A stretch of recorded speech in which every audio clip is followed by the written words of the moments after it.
very good morning to all of you. We have been discussing electromagnetic induction, and today what I want to discuss is a very important application of electromagnetic induction in the generation of electricity. So, we will be discussing an alternating current generator.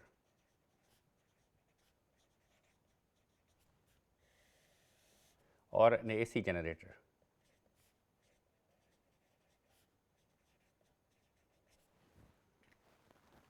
Okay, so let us recall that according to Faraday's law of induction, whenever there is a changing magnetic flux through a closed loop, then there is an induced EMF generated in that closed loop, and that induced EMF is given by the rate of change of flux, rate of change of magnetic flux through that loop, and the direction of the induced EMF is determined by the Lenz's law. So, let us recall the induced EMF is equal to minus d phi b by dt, where phi b is the magnetic flux and phi b we had defined as integral b dot dA. So, that is the magnetic flux, and whenever this flux changes with time, then there is an induced EMF in the circuit.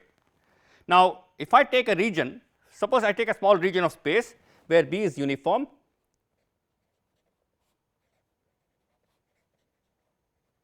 then phi B becomes actually B dot A, and this is equal to B times A times cos theta, where suppose I could have a circuit like this. The magnetic field is pointing like this, and I define the area vector like this, and this is theta.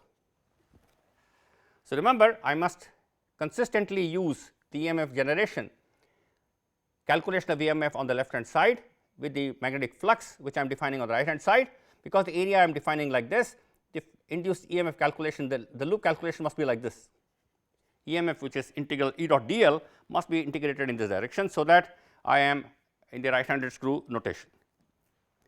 So, the magnetic flux passing through this loop is proportional to the magnetic field, depends on the area of the loop and the angle between the area vector and the magnetic field.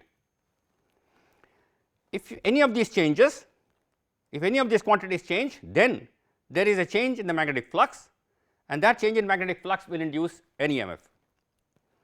So, we could have, for example, the magnetic field itself changing with time, and that is what happens when you have a solenoid and you change the current in the solenoid, then you are changing the magnetic field within the solenoid, and so that induces an EMF.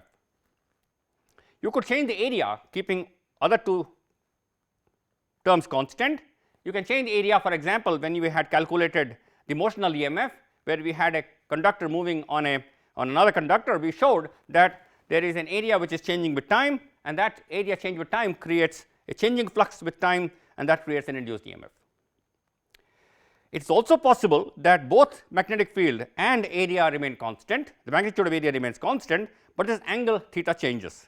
So, if you have a coil which is rotating, then because the area vector is rotating with time, the cos theta term will change with time, and that will induce a change of a magnetic flux with time, and that magnetic flux change will generate an EMF. So, this is a principle that is used in the AC generator. So, let me draw the generator, which looks something like this here. So, I have a magnet, a permanent magnet, one pole here, there is another pole on this side.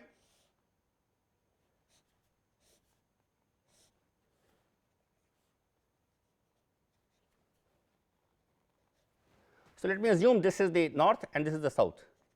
So, the magnetic field lines are pointing from left to right. Now, in this what I have is a coil. Let me draw the coil like this. So, let me draw the position which is one particular orientation. So, there is a coil which is placed inside the magnetic field, and what I do is I connect these two ends of the coil into what are called as rings. So, here I have a ring, and here this is connected to one ring here, and this is connected to another ring on this side. And what I do is I make an arrangement in which I can rotate the coil with respect to the magnetic field as a function of time. So, this is the construction. So, I have a pair of pole pieces here. This is a strong magnetic field between the two pole pieces, a uniform horizontally directed magnetic field. I have a coil which is connected to two rings here. So, and this coil can rotate with respect to the magnetic field, and these two contact points are such that they are always in contact with these two rings, and what I do is I take out the output from these 2 points and look at the potential difference between these 2 points as a function of time.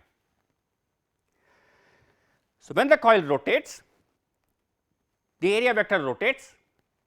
The rotation of the area vector implies that there is a change in theta, cos theta, which I wrote before.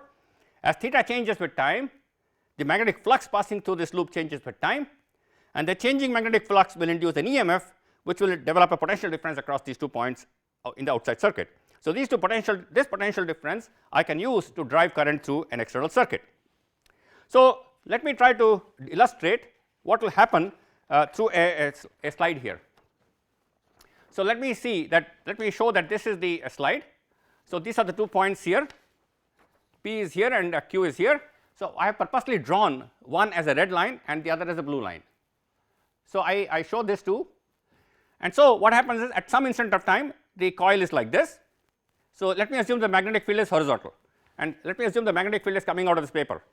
So, when I rotate this with respect to time, you see that the area vector is changing, and after some time the coil becomes horizontal. When the coil becomes horizontal, there is no magnetic field passing through the coil and the flux becomes 0, and then it rotates further and becomes like this, and again the flux becomes maximum because cos theta becomes 0, theta becomes 0 and cos theta becomes 1, and then if I rotate further, it again becomes horizontal and the flux becomes 0, and here the flux becomes maximum. So, what is happening is the flux is maximum because the coil is perpendicular to the magnetic field. So, B dot A is B A, cos theta is 1. Then after quarter cycle, when it becomes horizontal, cos theta becomes 0. So, there is no flux because area vector is above or area vector is below, and there is a magnetic field which is perpendicular to the area vector. So, the dot product is 0. After another quarter cycle, the coil becomes again vertical with a maximum magnetic flux, and then the coil becomes horizontal with 0 flux and a maximum flux. So, what is going to happen is the flux through this coil is going to change with time, and that will induce an EMF in the coil. Now, there is something to be noted here. So, let me assume that the magnetic field is coming out of this paper. So, towards this side. So, the flux is, so if I consider this loop to be in this direction, because the, so okay, so if the flux is like this, if the area vector is up, please remember the integral has to be done like this. So, when I rotate this, the flux is decreasing with time, the flux is positive and decreasing with time. So, d phi by dt is negative, and so EMF is positive, and as it rotates, so here for example, let me assume that the EMF is such that the current is flowing like this from blue side to the red side. After half a cycle, you see here the red side becomes below and the blue side becomes up. The current is now flowing from red to blue. Please note, half a cycle before the current was so this is the EMF is like this for example. So, initially this was at a higher potential compared to this when it was rotating like this, Q was at a higher potential than P, then it rotates through half a cycle. Now, P has come below Q, so P is at a higher potential than Q. So, what you can see is the potential difference between P and Q will oscillate with time, starting from this position to this position, and it will continuously change with time, generating what is called as an alternating current. So, one thing to remember here is because I am rotating the coil, the area is changing, area vector is rotating, and so cos theta is changing, and as cos theta changes, the magnetic flux changes, and because of the reversal of the orientation of the coil, the EMF will reverse itself. So, let me draw a figure here just to explain. So, in this figure what is going to happen is that initially for some time this is at a higher potential compared to this, and then after half a cycle this will be at a higher potential corresponding to this. So, the EMF, the potential difference will keep on reversing itself. So, let me assume that this rotation is at a angular frequency omega, omega is the angular frequency of rotation. So, let me try to draw what happens as a function of time. So, here is the diagram. So, let me draw this as a function of time.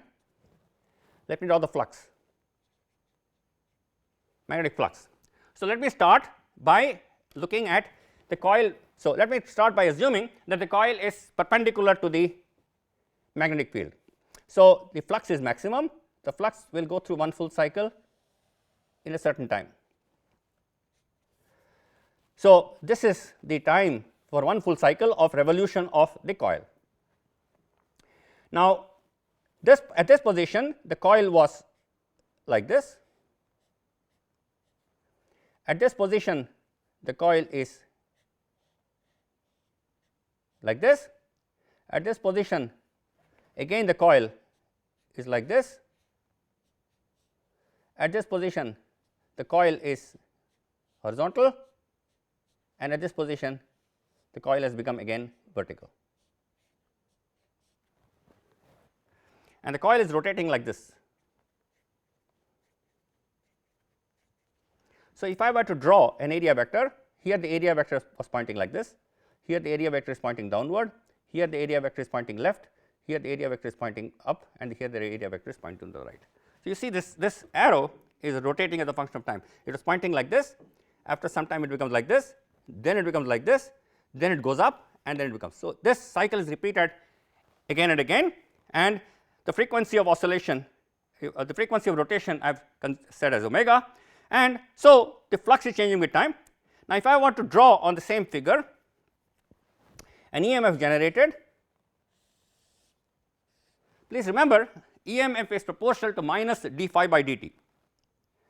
So, d phi by dt is the slope of this curve, minus d phi by dt is minus the slope of this curve.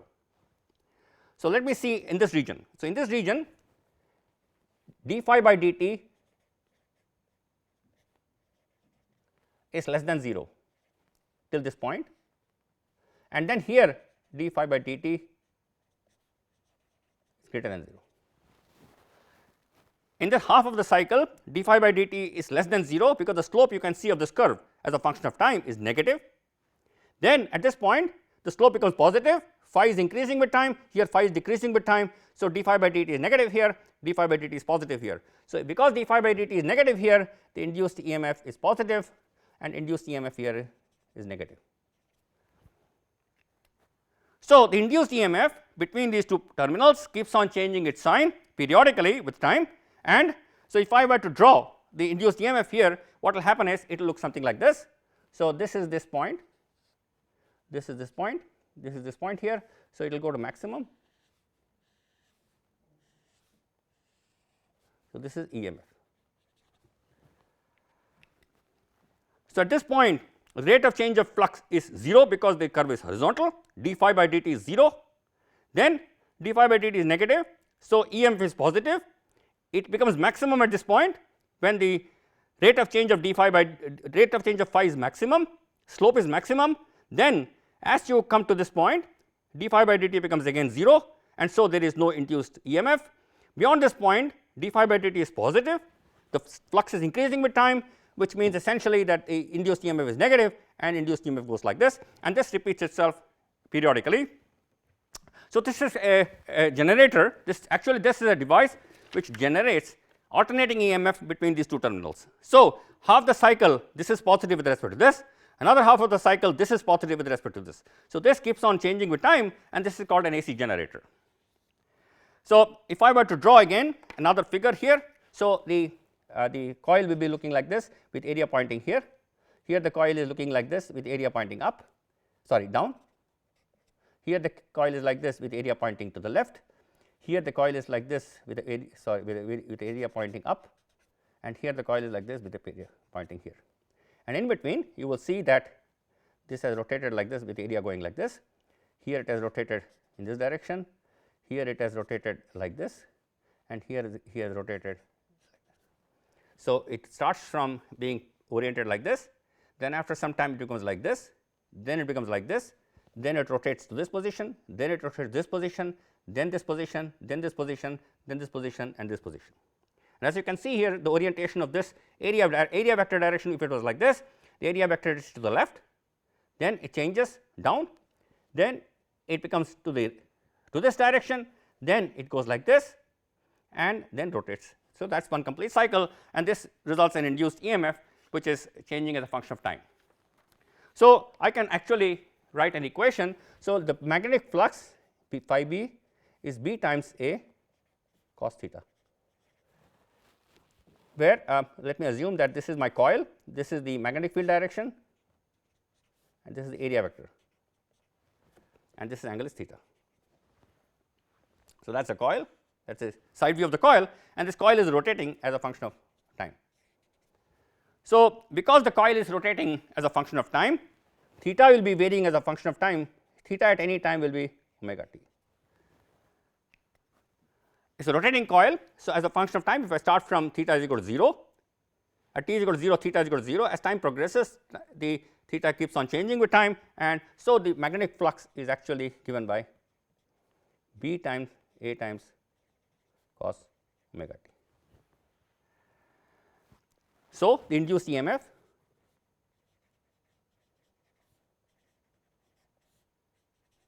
minus d phi b by dt,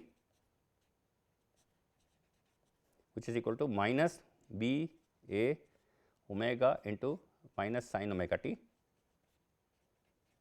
which is equal to b A omega sin omega t. And you can see here that this is exactly what I plotted here. At t is equal to 0, the flux is maximum. As time increases, the flux starts to decrease and the induced EMF starts to increase, because cos omega t is decreasing and sin omega t is increasing, and this is the plot of essentially cos omega t, and that is the plot the way the EMF generated varies as sin omega t. And this is why you see that the EMF is changing sign after every half a cycle, and this is precisely indicated in this figure. So, half a cycle. So, this time this is the 2 pi by omega, this is the time taken for one full cycle, which is 2 pi by omega. So, depending on the speed of rotation of this coil, the EMF cycles will be determined by that speed of rotation or angular rotation, and you get essentially an alternating EMF between these two terminals. So, in this generator, what is going to happen is, as you rotate this coil, some half the cycle this has a higher potential than this, the remaining half cycle this is at a higher potential with respect to this, and the potential difference keeps on changing with time, and this is the alternating current generator. So, this is a very important application of AC generator, where you can use induced EMF to generate alternating currents or alternating potential differences, and if you connect this to an external circuit, you can actually generate a current which is alternating current in the external circuit. So, the potential difference between this is a generated potential difference, and as you can see here, if I use mechanical energy to rotate this, I am converting mechanical energy to electrical energy through this generation process. So, I can have this rotation generated by different mechanisms. This rotation of this coil has to be done by an external agency. So, if I rotate this as a function of time, I will generate a potential difference here as a function of time, and that will be generating a current for myself. So, there are different generators. So, one is for example a hydroelectric generator.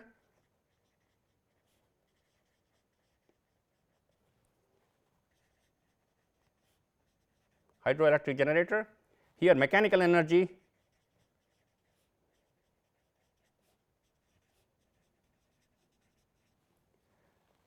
falling water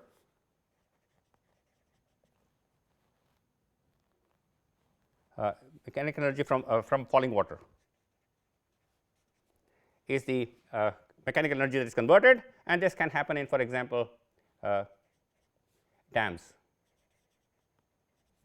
So, water from a height, when it falls down, it has a kinetic, it generates a kinetic energy from the potential energy, and that kinetic energy can be converted to rotation of this coil, and that it gets converted to electrical energy.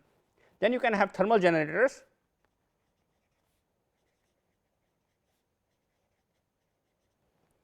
where water is converted first to steam,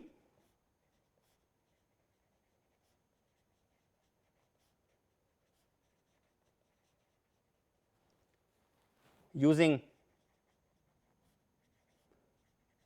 coal or other sources.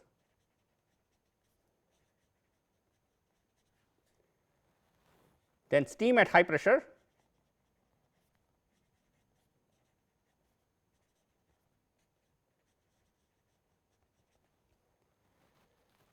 is used for rotation.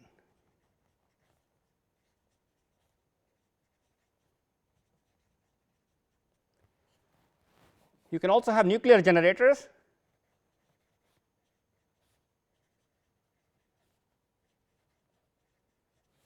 where you convert nuclear fuel instead of coal.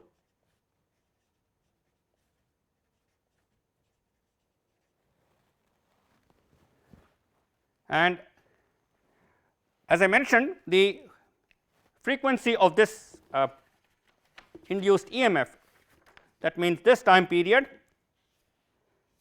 or the frequency at which the current is changing with time, depends on the frequency of rotation of this coil, and typically in India this frequency is about 50 hertz, and in some other countries it is 60 hertz and so on. So, depending on the frequency of rotation of the coil, you will generate currents of different frequencies. Now, by a simple modification of this design, I can convert into a situation where instead of an alternating EMF, I can generate EMF in the same direction by the following arrangement. So, what I do is the following, that I have again the same two magnets,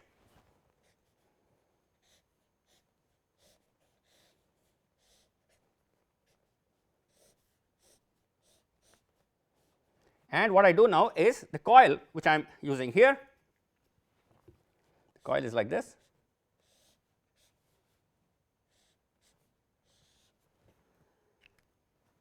and what I do is the following. So, I connect this to a what I call as a split ring. So, I have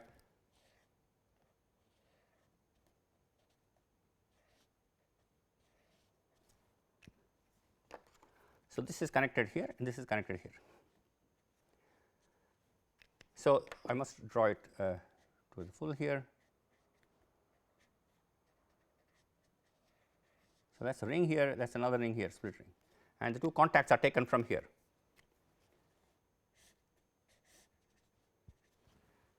And as before, there is a magnetic field in this direction, this is north, this is south, and this entire thing is now rotating around this axis. Now, unlike the other earlier situation, what you can see here is this particular part of the ring is always in touch with the coil on the left hand side. Here what happened was the coil on the left hand side was partly connected to this point and half a cycle is connected to the other point. So, because of this arrangement, you will find that the EMF here is not changing its sign, but it will be something like this. So, let me draw a figure again here. So, if I were to draw phi b as a function of time, suppose it is like this, just like before, this is one cycle.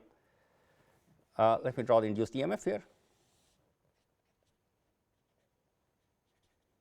So, this is 1/4 of a cycle, half a cycle, another quarter of a cycle, full cycle. So, here, so just like before, the induced EMF will first do this, and in the second part, instead of going down, it again does this, because the two terminals have interchanged themselves at the for the outside circuit, the EMF is always positive, and so here again I will have so here the coils will be looking something like this. Here the coil was oriented like this with arrow here, then the coil became slightly rotated, then became rotated further, then it became rotated toward this side, then it became rotated to this side, then it is to this side, then it is to this side, then it is here, and finally it comes back to one full cycle.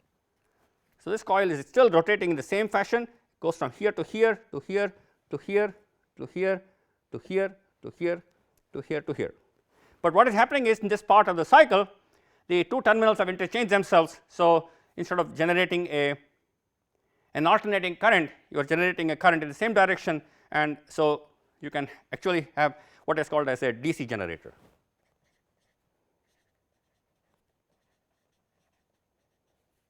So, that is the current in the same direction as always, and so you can actually modify the design of the generator to have either an AC current generated or a DC current generated. So, what we have seen is some very important applications of electromagnetic induction, and what we discussed today is one of the most important applications of electromagnetic induction in the generation of electrical current. And we can, using this principle, you can convert mechanical energy or any other form of energy to electrical energy by using the fact that when you change the magnetic flux through a circuit, then you can induce an EMF, and that EMF can be used for applications, for other applications. Okay, so with that we finish electromagnetic induction. Now I want to move on to a very important aspect of electromagnetics and introduction of what I will call as the displacement current.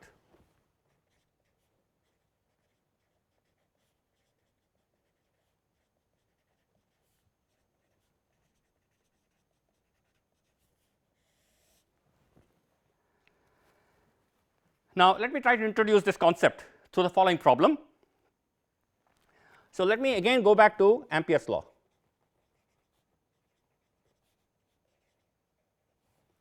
So, Ampere's law, as you know, is integral B dot dl is equal to mu 0 times I enclosed.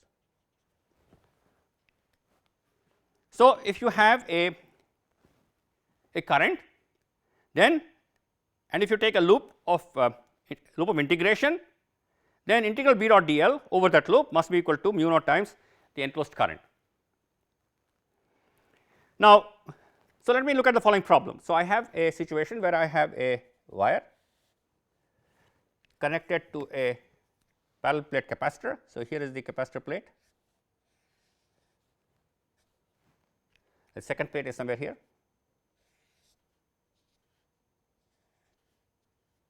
and the wire continues to the other side.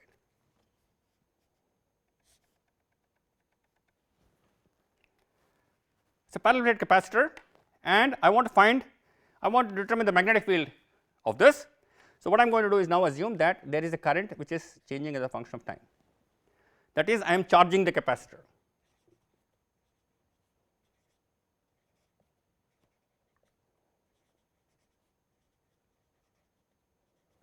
So, charging the capacitor means as time progresses, this gets positively charged and that gets negatively charged. So, you have a charge potential difference, and between these two plates there will be an electric field pointing in this direction between these two plates. Now, my objective is to find out what is the magnetic field at this point. So, what I will normally do as before is take a loop like this, and so this is my loop, and here I define my, because my current is flowing like this, let me define my area loop of integration like this. Okay, so, that is a loop which I take at a distance say r from the axis, and I use this formula for calculating magnetic field. Now, if I am quite far away from this capacitor plates, for example, if I am deep inside here, then I will find that the magnetic field, because of symmetry again, has to be azimuthal parallel to this circle here at every point, and we have seen already this fact, and using this I can do an integration on the left hand side immediately and get integral B dot dl. Now, what is the current enclosed?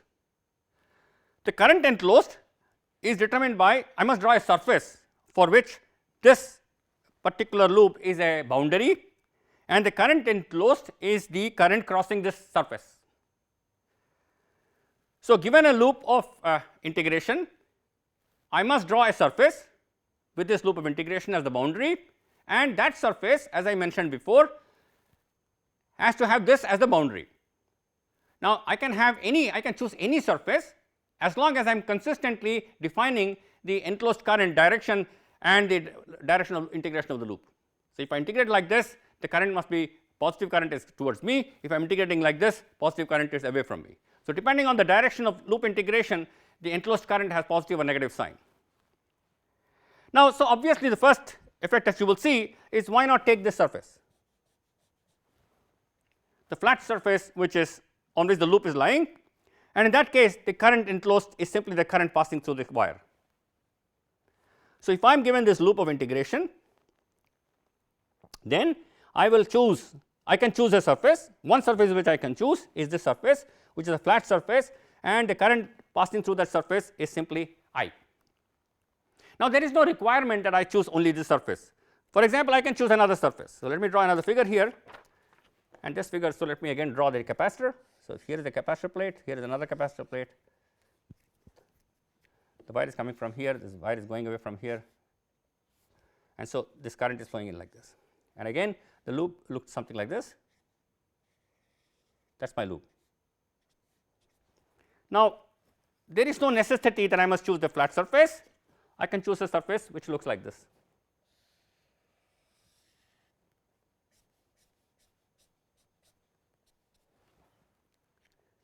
That loop, that surface, as you can see here still, that surface has this loop as the boundary,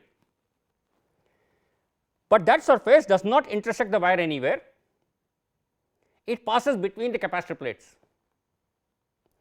Please remember, in this equation, I am free to choose any surface of integration to calculate the current enclosed, the current crossing the surface.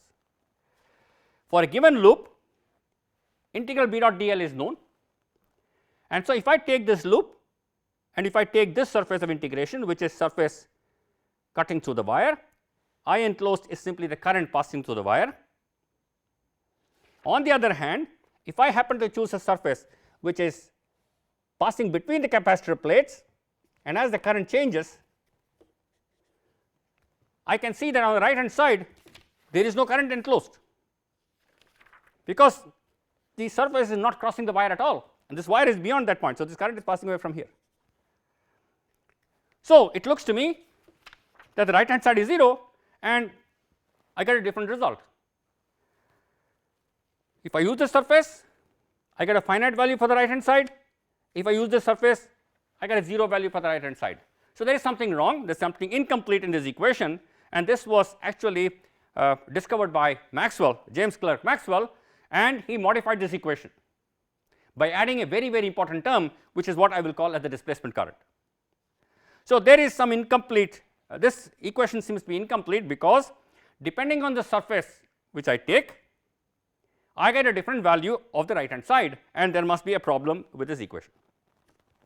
So, to analyze this problem, let me take a surface which is looking like this. Okay, so, just to be a little more specific, let me take a surface. Here my current carrying wire here, current is flowing like this, flowing out, that is my loop of integration, and I take a surface which looks something like this. Okay. So, that is a surface which is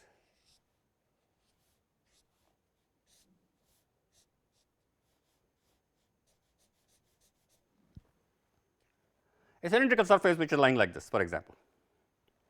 Okay, so, between the two plates, the surface is the flat surface between the two plates, and is crossing this is crossing the area between the two plates, but it does not touch the wire. Now, let me try to calculate. So, please remember, here there is a electric field within these capacitor plates. So, let me calculate what is the electric flux through this area.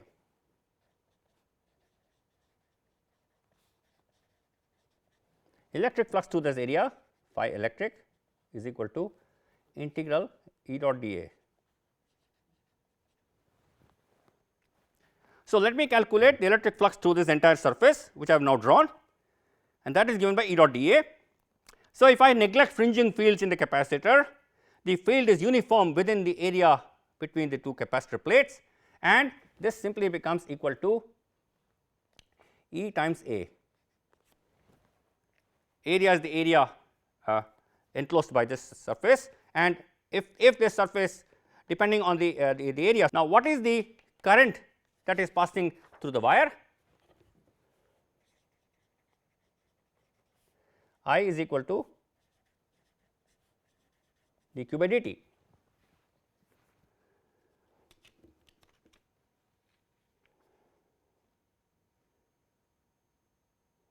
Now,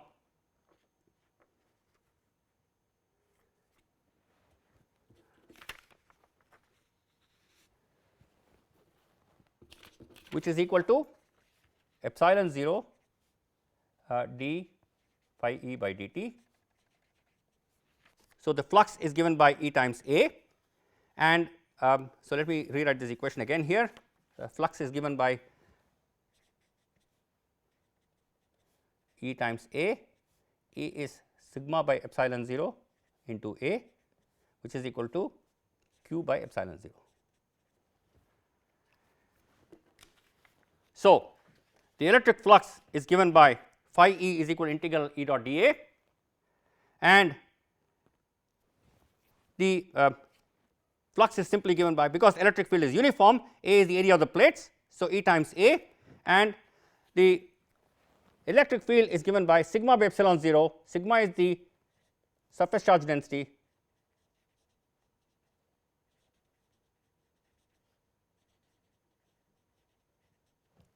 and sigma times A is q. So, d phi E by dt is equal to 1 by epsilon dq by dt, and the current is nothing but current flowing through the wire is dq by dt. So, let me put a subscript here called conduction current, just to differentiate between another current. Remember, we have already introduced a conduction current before, a bound current, and so this is the conduction current. This is actually the current flowing through the wire because electrons are moving. So, this is I c, which is the conduction current. So, I get the fact that d phi E by dt is equal to 1 by epsilon 0 into conduction current. So, conduction current is equal to actually epsilon 0 d phi E by dt.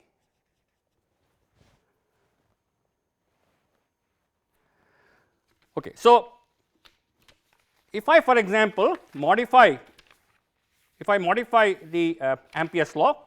So, this was the Ampere's law. So, this is usually whenever I have been discussing Ampere's law, this is current enclosed is nothing but conduction current enclosed.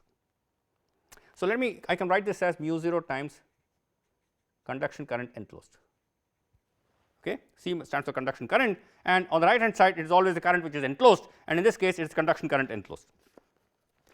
Now, suppose I modify this law to the following: integral B dot dl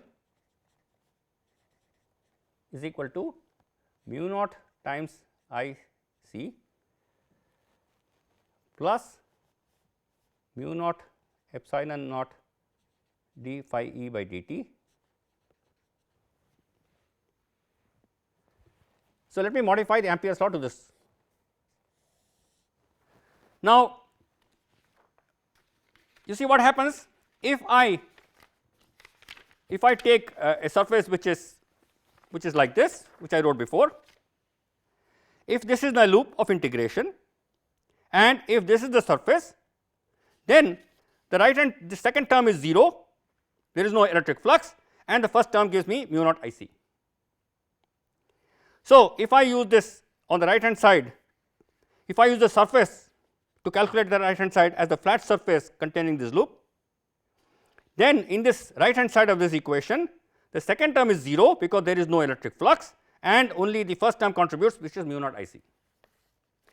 On the other hand, if I take a surface which is like this, then in this case there is no conduction current, I only have the second term, and remember this term epsilon 0 d phi E by dt is exactly equal to I c. So, this term also becomes mu naught I c, exactly equal to the right hand side when I took the flat surface. So, let me repeat again. This is the loop on which I am trying to calculate the magnetic field. This is the position, and the magnetic field I know I can integrate the left hand side, and I get a value for the left hand side. The question arises as to what I choose as the surface of integration to calculate the current enclosed. So, I can choose any surface which I want.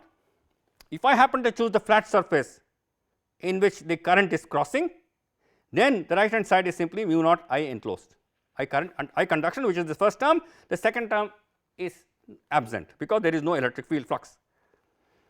If I choose a surface which is like this, which does not cut the current, but it encloses the space between the two capacitor plates, then the first term in this equation is 0 and I am left only with the second term, and the second term, as you can see from here, epsilon 0 d phi E by dt is exactly equal to the conduction current that is passing through the wire.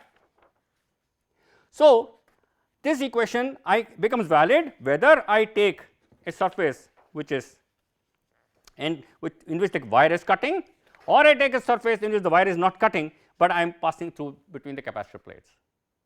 So, this equation is more general, and this is the generalized form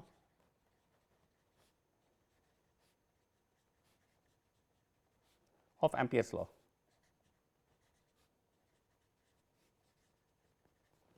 This term was introduced by James Clerk Maxwell in the year 1865.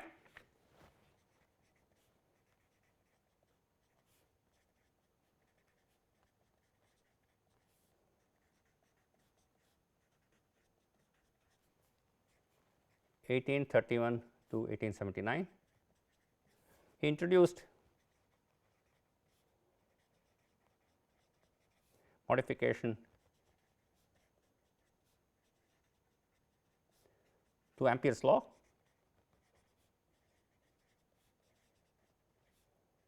in 1865, and this term is referred to as the displacement current.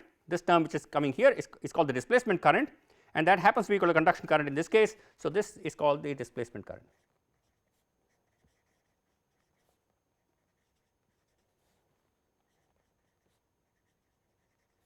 Is I d epsilon 0. So, this modified form of Ampere's law or generalized form becomes equal to mu naught times I c plus mu naught times I d.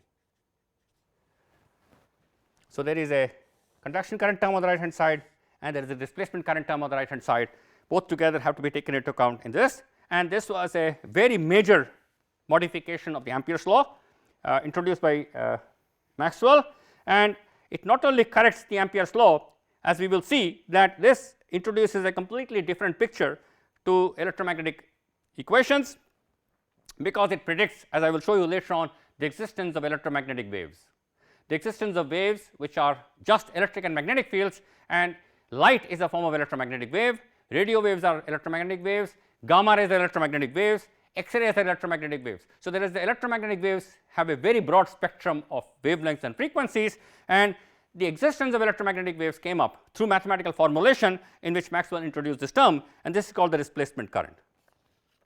And so, because the flux is determined by area and the electric field, I can also define a displacement current density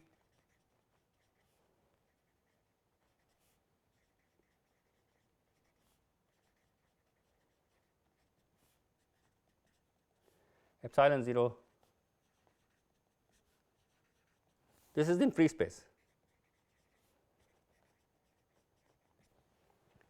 I can define a displacement current density which is epsilon 0 d E by dt. Let me put a vector here, that is vector current density, and that is so this right hand side of the generalized Ampere's law contains conduction current and displacement current. So, depending on the situation, you may find a contribution to the right hand side because of conduction current only, or displacement current only, or both conduction and displacement currents. So, it is possible in situations where there is a conduction current and there is also a displacement current, both of them contribute to the generation of magnetic field. Now, what is very significant is the fact that this term is a very important term in the following sense. Suppose I have a situation where there is no conduction current, a situation where there is no conduction current, then according to Maxwell's equation, integral B dot dl, because of the modification, I have mu naught epsilon naught d phi E by dt. that is the displacement current, and I am assuming that I am taking a region where there is no conduction current. Look at the other equation, integral E dot dl minus, this is the Faraday's law. A changing magnetic flux induces an electric field, a changing electric flux induces a magnetic field. Faraday's law of induction tells me a changing magnetic flux induces an electric field in space, a changing electric flux induces a magnetic field in space. So, this term actually makes the electric and magnetic fields coupled to each other and symmetrizes the equations. Symmetry is very beautiful, but here what is happening is essentially that changing magnetic flux generates electric field, a changing electric flux generates magnetic field. So, this term actually symmetrizes the equations, electromagnetic equations, and we will see later on when we start to discuss electromagnetic waves that this term actually predicts the existence of waves. Now, let me take an example.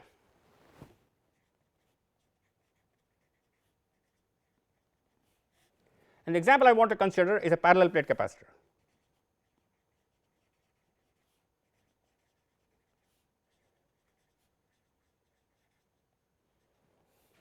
With circular plates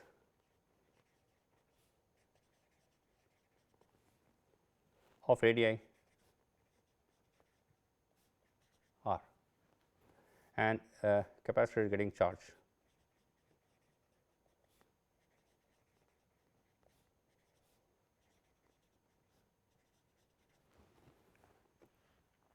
So, let me draw the two capacitor plates. So, that is one plate here, another plate, and so current is flowing like this, and this is accumulating positive charge here, and this is accumulating negative charge here, and there is an electric field between these two. Now, I want to calculate. So, this tells me, this equation tells me that the changing electric flux generates a magnetic field. So, I want to calculate. So, according to this equation, because when I am charging the capacitor, if I varies with time, I am charging the capacitor, the charge on the capacitor varies with time, sigma varies with time. If sigma varies with time, electric field varies with time, and if electric field varies with time, the electric flux through any closed surface, through any surface, not closed surface, any surface will vary with time. If I take a surface like this, the electric flux with this through this surface will vary with time, and that should induce a magnetic field according to this equation, because if the flux changes, if the electric flux changes, I should have a magnetic field. So, let me try to calculate the magnetic field between the plates of a capacitor generated by the changing electric field. Now, so in this case, if I take this loop here, and if I apply this equation, integral B dot dl is equal to, now I had this general equation which was mu 0 times I c plus mu 0 epsilon 0 d phi E by dt. Now, for this surface there is no conduction current. So, this becomes equal to mu naught epsilon 0 d phi E by dt.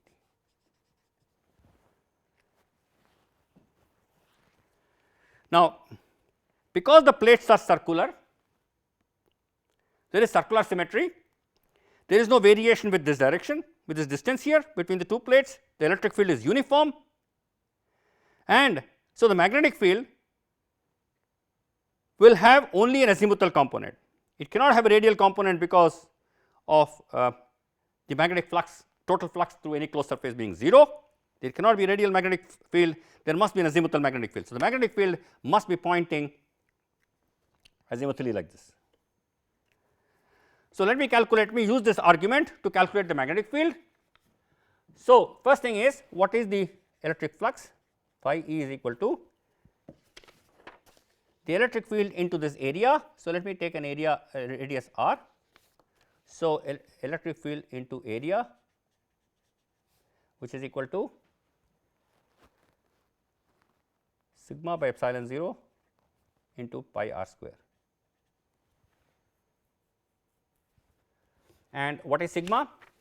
if the area of the plates is so the area of the plates have a radius r. So, area is equal to pi r square. So, this is equal to, so this is equal to q by pi r square epsilon 0 into pi r square, which is equal to q r square by epsilon 0 r square. So, that is the electrical flux passing through this. So, rate of change of flux d phi e by dt is equal to r square by epsilon 0 r square dq by dt,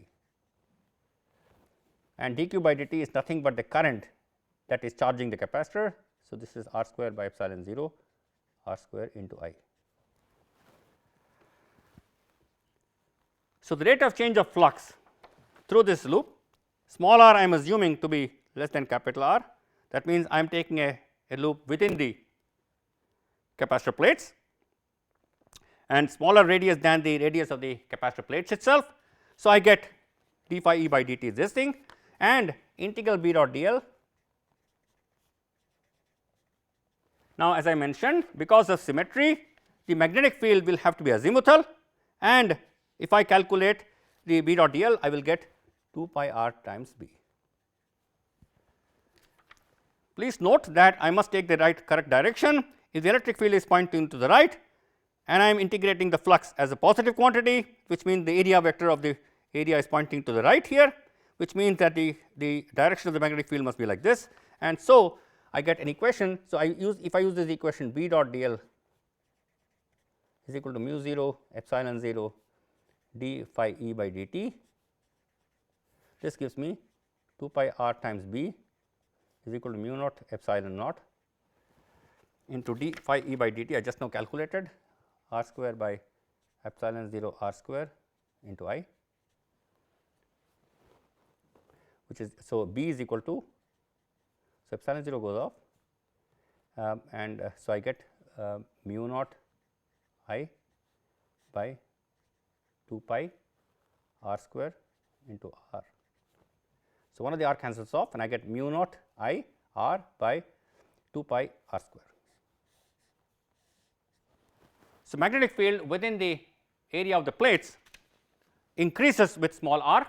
That means, at the axis the magnetic field is 0, and as you increase small r up to capital R, this will be the magnetic field. So, this is r lying between 0 and r.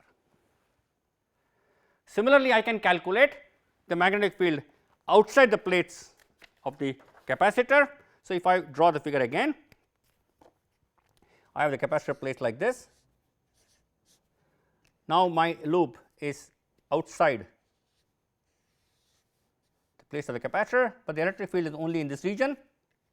The electric field only exists in this region. So, phi e, the electrical flux becomes phi e is equal to E into pi r square. Although this radius is small r, there is only flux up to capital R.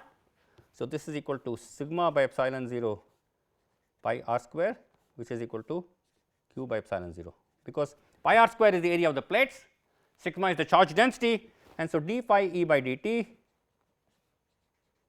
is 1 by epsilon 0 dq by dt, which is 1 by epsilon 0 I. So, if I again use the fact that the magnetic field is azimuthal, then I will get 2 pi r into b is equal to mu 0 epsilon 0 into I by epsilon 0. So, b is equal to mu naught I by 2 pi r. This is for r greater than capital R. So, if I were to draw the magnetic field as a function of distance, and this is capital R, the magnetic field increases and then decreases, and at this point the magnetic field is mu naught I. So, what we have seen is there is a magnetic field generated between the capacitor plates, when the current is when the capacitor is charging. Once the charging is over, once the current has become constant, the rate of change of flux on the right hand side is 0. There is no conduction current through this area, there is no d phi by dt. So, there is no magnetic field, magnetic field becomes 0. So, magnetic field is generated as long as the current is flowing in this region here, or it is actually the flux is changing with time. So, there is no change of flux, and so the magnetic field there is no magnetic field generated by changing flux. So, I will discuss further examples in the next class, and we will then move on to a very important aspect of electromagnetic waves, that is electromagnetic waves, and how these equations predict the existence of waves which are the electromagnetic waves. Thank you very much.